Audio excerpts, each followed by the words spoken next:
There's a story in the Old Testament in the book of Genesis about two brothers.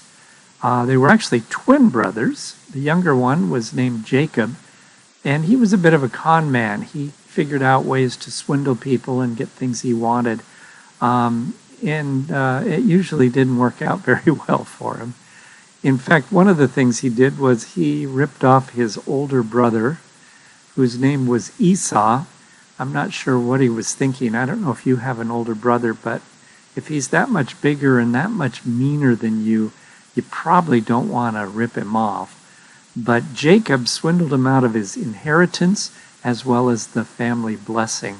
So, as a result, Jacob had to leave town.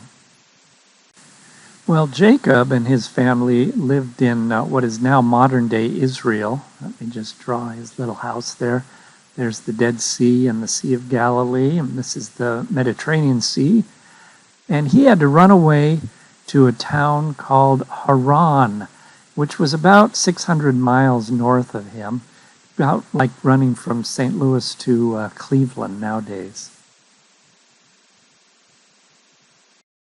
So partway on his journey, Jacob stopped and camped for the night. He put a rock behind his head and promptly fell asleep. And while he was asleep, he had this strange dream of a ladder that reached from heaven to earth, and there were angels going up and down on the ladder. And at the very top of the ladder, God himself was standing, and God spoke to Jacob and gave him all kinds of promises about the land he was going to live in and the future that God had for him. And it was kind of a cool thing.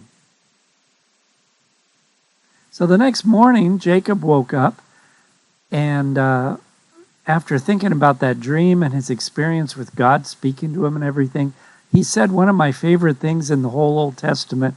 He said, "Wow, God is in this place, and I didn't even know it." And I love that. I think so many times in our lives, we're so busy, we're so active, we're so distracted, we kind of miss the fact that God is right here with us. Sometimes we don't even know it. But guess what?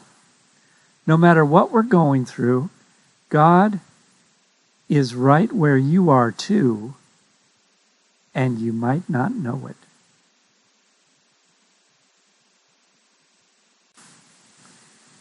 So hopefully this is a good encouragement for you, for all of us actually, that no matter where we live, what we're going through, or even if we're feeling kind of isolated and lonely right now, there's another great promise in the New Testament where Jesus says, "I am with you always."